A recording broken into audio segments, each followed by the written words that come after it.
बिस्मिल्लाहिर्रहमानिर्रहीम, अस्सलाम वालेकुम। बड़े दुख और तकलीफ के साथ ये बात कहना पड़ती है, लेकिन चूंकि हकीकत टीवी आपको पिछले 4-5 साल से वार्न कर रहा है और वो टाइम आन पहुंचा है। हर गुजरते दिन के साथ हम तीसरी जंग अजीम एक जानिब नहीं बहुत बड़ी तबाही की तरफ बढ़े हैं। अब जो सूरत हाल पैदा होने वाली है, देखिए इजराइल को शिकस्त हो गई है, बुरी तरह शिकस्त हो गई है और इस शिकस्त को वो हजम नहीं कर पा रहा। उसके प्लान्स 2000 साल से थे, वो प्लान्स उसके अब नाकाम हो गए हैं। तो उसने अब एक ही काम करना है कि पूरे वर्ल्ड में जंग करवानी है।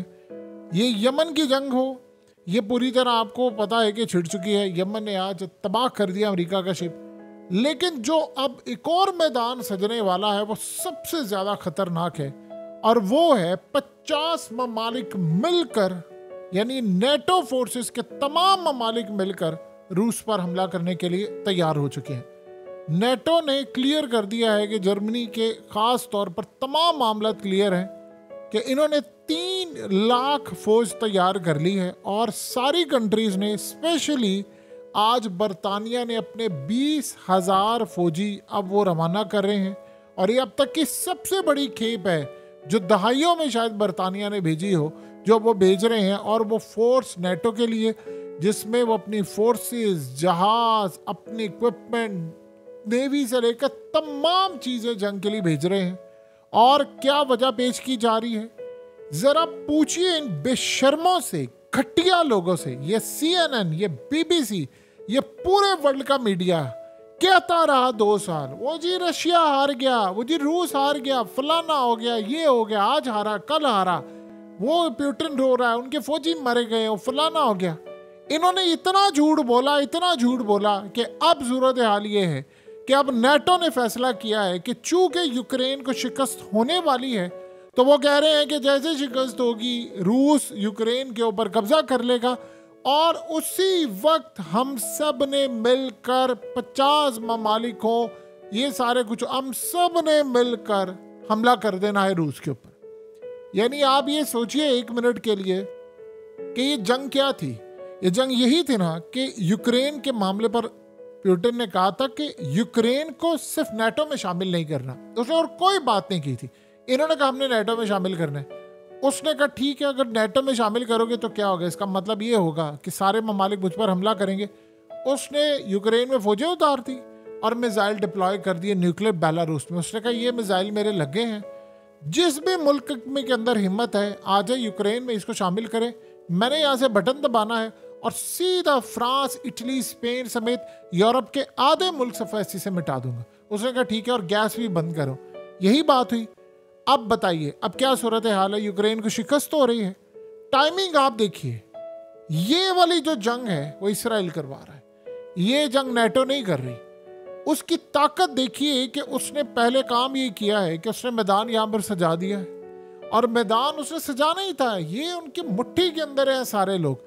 अब वो पूरी की पूरी नेटो लड़ने जा रही है रूस से, जर्मनी लड़ने जा रहा है। अब एक बात ज़हन में रखिएगा, अगर ये सारे ममालिक लड़ाई के लिए उतरेंगे तो फिर दुनिया के अंदर अब आपको ये बात समझ आएगी कि जो खास तौर पर पुतिन ने 7-8 दिन पहले ये बात कही थी कि जो भी मुल्क से लोग आएंगे, किसी भी मुल्क के हों, चाहे वो मुस्लिम हो, अफ्रीकन हो, कोई भी हो, ये सारे आए, रूस में आए, हमारे साथ आए, यूक्रेन में लड़ाई करें, हम आपको घर देंगे, पैसा देंगे, आपके बच्चों को नेशनैलिटी देंगे, रूस की नेशनैलिटी होगी, लड़ाई आपने करनी है।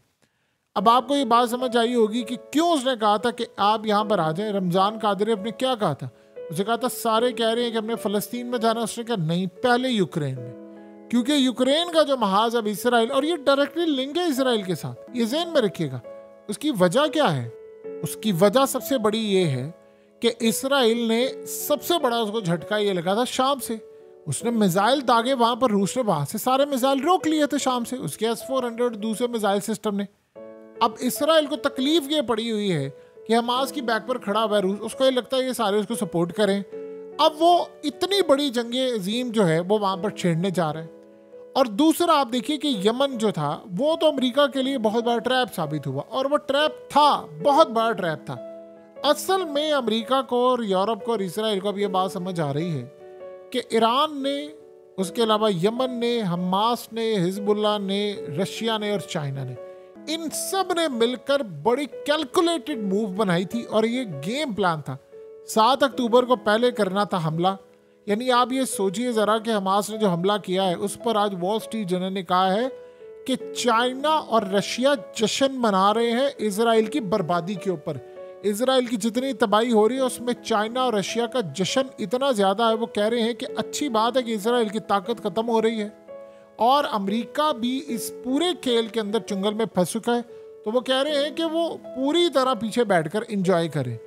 अब इस सारी सूरत हाल में इनको पता चल गया कि प्लान इनका ये था कि उस वक्त इनको पूरा कॉन्फिडेंट था, क्योंकि असल चीज़ थी और वो ये थी कि हमास, देखिए जब ये जंग शुरू हुई थी तो किसी को भी अंदाज़ा नहीं था कि हमास से जंग नहीं हारेगी। ये सारे सोच रहे थे कि जिस तरह इजराइल ने स्टार्ट में तबाही की, बमबारी की और ये तमाम चीज़ें, उस वक्त सबको इस बात का अंदाज़ा हो गया था कि इजराइल ये जंग जीत जाएगा। लेकिन हमास कॉन्फिडेंट था, उसको अंदाज़ा था कि हम इनको शिकस्त दे लेंगे और ये ग्राउंड ऑपरेशन हुआ, हम इनको हरा लेंगे। ये और किसी को नहीं पता था, इनको शायद भी ना पता, ईरान को भी ना पता हो। एक होता ना कि आपने कहा, लेकिन उन्होंने हरा दिया। अब उधर से हिजबुल्लाह तैयार है, उधर से फिर यमन का, ये सब ने इन्होंने डिसाइड करके रखा हुआ था कि हमने ये काम नहीं करना, एक टाइम पर करना। ये तो बहाना फिर यमन ने बनाया ना कि जी वहां पर भेजने। बिल्कुल ठीक था, स्ट्रेटजी ठीक थी इनकी, लेकिन कुछ ना कुछ तो सामने रखना था कि आप गजा में चीजें नहीं भेज रहे। क्या इनको नहीं पता था कि इसराइल ने वहां पर नहीं भेजना? पता था। इन्होंने प्लानिंग के साथ यहाँ पर हमले शुरू किए। उसको पता था कि उसके बाद अमेरिका और बाकी ताकतें आएंगी। आप सोचिए जरा, बड़ी अजीबोगरीब बात है कि अमेरिका और बरतानिया इन्होंने करते करते उनको ट्रैप करके अंदर तक ले गए। अब ये अजीब बात हो रही है कि यमन जब अमेरिका के ऊपर हमला करता है, यानी उसके डिस्ट्रॉयर पर हमला करता है, वो नाकाम हो जाता है। लेकिन जब वो ऑयल टैंकर पर हमला करता है, जिसको बचाने के लिए आगे पीछे इनका सब कुछ है, वो पूरी तरह अमेरिका के रडार पर नहीं आता। और ये बात अमेरिका को समझ आ गई कि मिसाइल दो तरह से मारे जा रहे, एक वो है जो रडार पर आता है, एक वो है जो नहीं आता। और करते करते अमेरिका को वो इस जंग में ले आए। अब सोचिए ज़रा, अमेरिका का आज ऑयल टैंकर और ये तमाम सूरत हाल उसको डाइवर्ट करना पड़ी है, कतर को भी डाइवर्ट करना पड़ी है कि आप दूसरे खित्ते से लेकर जाएं। अब करते करते सूरत हाल का लेवल क्या हो गया? लेवल ये हो चुका है कि जंग जो है वो इसराइल ने यहां भी छेड़ दी है। यहां पर तो अमेरिका और बाकी ताकतें बुरी तरह पिटने वाली हैं। आप खुद ही कागज पेंसिल पकड़ लें और लिख लें कि अमेरिका का यहां पर क्या हाल होगा। आप भूल जाएंगे अफगानिस्तान को जिनका हाल होगा। अभी तो आप देखिए, अभी शुरुआत है। उन्होंने सिर्फ आज ट्रेलर दिखाया है कि हमने, अब सोचे क्या हो रहा है। रेड सी से अमेरिका ने इमीडिएटली ऑयल टैंकर्स को सारे डाइवर्ट कर ले, रूट दूसरा कर ले, निकल जाए यहाँ से बगैर देरी के। वो निकल गए। उधर से कतर ने कहा भी LNG जो है वो यहाँ से हम इस कतर से नहीं लेके जाएंगे। ताकि यमन की लड़ाई कोई नहीं है कतर से, बल्कि उनके ताल्लुकात हैं क्यों ईरान की वजह से। तो उन्होंने कहा नहीं, हमने नहीं, फिर भी करना। और यूरोप को अब जो जाना था, गैस का जो कोटा जाना था, वो 20 दिन कम से कम 22 दिन लगेंगे। अब सोचे वो डिले हो रहा है। उधर से यूरोप तैयार है लड़ाई के लिए, उधर से जो लड़ाई होगी यूरोप की। अब इसराइल ने सारा प्लान तैयार करके जो अब ये सामने रख दिया है, आउटकम इनको नहीं पता।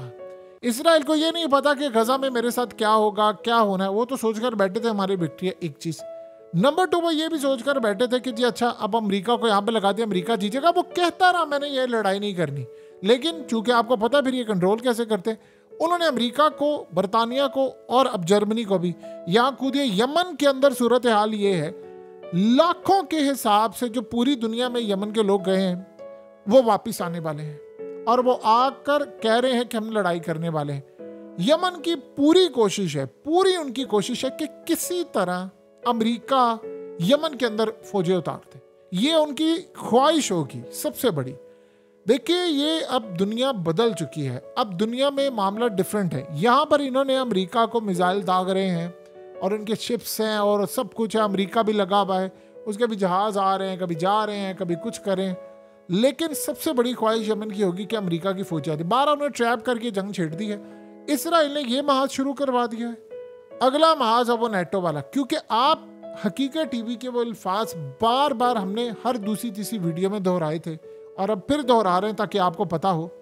आपको कहा था कि जब इसराइल जंग हारने लगेगा तो वो ये नहीं करेगा कि मैं पीछे हट जाऊं, क्योंकि जब वो पीछे हटेगा तो इसका मतलब है कि 2000 साल का उसका प्लान हो गया बर्बाद। इस चीज के लिए उन्होंने कितने साल इंतजार किया इसका हम लोग अंदाजा नहीं लगा सकते। अगर यहाँ से हटेगा तो जाहिर सी बात है गजा को रीबिल्ड करना पड़ेगा। गजा रीबिल्ड होगा, चाइना जाएगा, रशिया जाएगा। अब चाइना और रशिया ने तो बयान दे दिया कि हमने फ़लस्तीन की रियासत को हर सूरत तस्लीम करना है और किसी सूरत इसराइल को हड़पने नहीं देंगे। इसके लिए वो कह रहे आज़ाद फ़लस्तीनी रियासत, वो खड़े हो गए, स्टैंड ले लिया। अब इस सूरत हाल के अंदर इसराइल को अंदाज़ा हो गया कि वो शिकस्त खा रहा है, तो उसने ये काम करना था। उसने तीसरी जंग अज़ीम छेड़ दी और उसने, आप ये देखिए, अमेरिका को यमन के साथ लड़ा दिया। अब वो अमेरिका को कह रहा है, हत्ता कि उसको मार पिट रही है आज। देखिए टाइमिंग देखिए, जब इलेक्शन होने वाले होते हैं अमेरिका में बाइडेन के, कभी जिंदगी में वो आपको ऐसा काम करते ही नहीं हो कि जिससे आपके जो वोटर्स हैं वो बुरी तरह मुतासिर हो और रेटिंग आपकी जाए। बाइडेन की 30% भी नहीं इसको वोट मिलने, ये अब ये महाज शुरू हो जाएगा। ये जब इलेक्शन होने 12% भी इसकी रेटिंग बंदेगी नहीं रहनी। आप बताएं कितनी आप धांधली कर लेंगे वहां पर जितवाने के लिए, कितनी एस्टैब्लिशमेंट वहां पर धांधली कर लेगी। जब ये 30 से 70% तक नहीं कर सकते तो समझ रहे, जब 12-15% रेटिंग होगी आप कर सकते हैं। पागल बनाया आपने दुनिया को। ये बाइडेन हार जाए, अब सोचे उसको लड़ाई करना पड़ रही है और अब ये कह रहा है उसको कि नहीं नहीं असल टारगेट ईरान है। इजराइल कह रहे हैं ईरान को रखो निशाने के ऊपर, ईरान ईरान ईरान। अब इस सूरत हाल के अंदर वो उधर भी लड़ाई करवा रहे, उधर रशिया, देखिए उस सबको पता था कि यूक्रेन ये जीतने जा रहे हैं, सिवाय वो झूठा मीडिया जो इंटरनेशनली कह रहे फलाना, वो नहीं जीतना था उन्होंने। अब वो वहां पर जब वो काम करने लगेंगे तो वहां पर एक जंग छेड़ देगा। यहाँ दूसरी जंग है और जो अपकमिंग जंग है जिसके बारे में कोई डिस्कस नहीं कर रहा, वो 2 जंगें हैं बड़ी खतरनाक, बहुत ज्यादा। पाकिस्तान और इंडिया की जंग है, वो तैयार बैठी हुई है, उसका जिक्र नहीं हो रहा।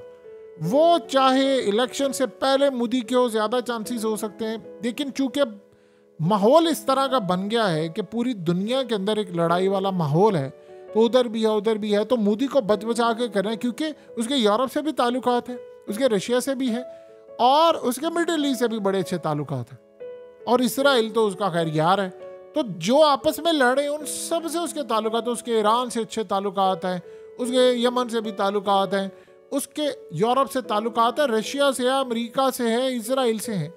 वो कोशिश करेगा कि पूरी तरह यही वो मौका कि पाकिस्तान के ऊपर वो चढ़ाई कर ले। अगर उसने ना किया तो इलेक्शन के बाद तो उसने लाजमी आना है। अब इस सूरत हाल में इंडिया पाकिस्तान और अगला महाज जो उससे भी ज्यादा अजीबोगरीब है वो ताइवान वाला। तो चाइना को भी इन्होंने प्लान करके रखा हुआ है कि हमने चाइना को कैसे मैनेज करना है। देखिए रशिया के ऊपर जब चढ़ दौड़ेंगे तो इस दफा चाइना ने पीछे नहीं रहना, तो वो जाहिर सी बात है लड़नी पड़ेगी जंग उसको। 50 ममालिक को तो नहीं आप लड़ाई कर सकते। तो इस सूरत हाल के अंदर फिर अफगानिस्तान की साइड से पाकिस्तान को मसला क्या होगा ये, तो आप अगर गौर करते जाएं तो सारे का सारा महाज इस तरह बना हुआ है, ऐसा लग रहा है कि बिल्कुल एक डिजाइन कर दिया है। यहां से इसराइल की शिकस्त, वहां हमला, वहां पर उस मुल्क का हमला, यहां पर हमला। यानी आप सोचें कि कोई गुजरता दिन आपको ऐसा लग रहा है कि हम एक बड़ी जंग के अंदर नहीं जा रहे, हम तो एंटर हो चुके हुए हैं। बताएं इसके बाद कोई सूरत हाल बाकी रहती है। और अमेरिका के साथ जो हुआ है यमन वाली साइड पर, वो अमेरिका से बात हजम ही नहीं हो पा रही। वो तो आप उसका अंदाजा भी नहीं लगा सकते कि मामला कितने ज्यादा खराब है कि अमेरिका वाकई इस पोजीशन में नहीं था कि वो जंग कर सके। अमेरिका वो ताकत नहीं रहा। ये जितनी छोटी छोटी ताकतें थी, आज अमेरिका अफगानिस्तान के अंदर आ जाए उसी तरह उतनी ताकत के साथ। 20 साल लगे थे अमेरिका को और 21 साल लगे थे इसको निकालते हुए। आप देखेंगे 20 दिनों के अंदर अमेरिका का कबाड़ा कर देंगे वो, और 1 महीने के अंदर अमेरिका के साथ जो उसका कब्रिस्तान की उसकी गुदा भी यहां तक दफना दे। इतनी सूरत हाल खराब हो जाती है कि जब आप अंडर एस्टिमेट कर लेते हैं, आउटडेटेड आपके पास इंटेलिजेंस मालूमात, वो पुरानी यमन ये होगा यमन वो होगा। यमन ने अमेरिका को गले से पकड़ा हुआ है। अब एक दिन अजीब खबर आती है कि यमन ने हमला किया, अमेरिका ने वो मिसाइल गिरा दिया, और उससे चंद घंटे के बाद खबर आती है कि वो उन्होंने एक और हमला किया, जो मिसाइल उन्होंने गिराना था वो गिरा नहीं पाए, वो उनके रडार पर नहीं आया, लिहाजा वो तबाही होगी। तो ये इस वक्त इन्होंने यमन की जो ताकत थी, ईरान की ताकत थी। देखिए ईरान, नॉर्थ कोरिया, और दूसरा मामला जो एक अहम तरीन है वो है नॉर्थ कोरिया वाला, वो भी उबल रहा है। वो आपको पता है किस तरह उबल रहा है। नॉर्थ कोरिया की सूरत हाल ये है कि आप सोचें उसका तो मामला बड़ा अजीब है। किम जोंग ने तो बस एक ही बात कही हुई है, उसने कहा है कि फसाद की जड़ है अमेरिका। वो कहता है मैंने अपने इंजीनियर्स को कहा है कि रुख वाशिंगटन होना चाहिए, हमने जब भी जंग हुई तो हमने साउथ कोरिया या फलाने से पहले वाशिंगटन मिसाइल मार और उसके पास इतनी रेंज है। उन्होंने और ईरान ने और इन सब ने काम, ये रशिया ने क्या किया कि इन लोगों पर जब पाबंदियां लगी तो इन्होंने लोकल प्रोडक्शन की। कोई नहीं IMF के दर के गया, भीख नहीं मांगी, अमेरिका के सामने लेटे नहीं और सारी ताकतें बन गई। अब आप सोचे हिजबुल्ला इजराइल को शिकस्त दे सकती है, छोड़े हिजबुल्ला को, हमास इजराइल का क्या हाल कर रही है। हमने कभी सोचा था कि वो यानी सुरंगों में रहने वाले लोग वो पकड़ लेंगे इसराइल को, और अब हालत ये है कि इसराइल को समझ नहीं आ रही। तो ये उन्होंने पूरी दुनिया के अंदर जंग छेड़नी थी, वो छेड़ दी है।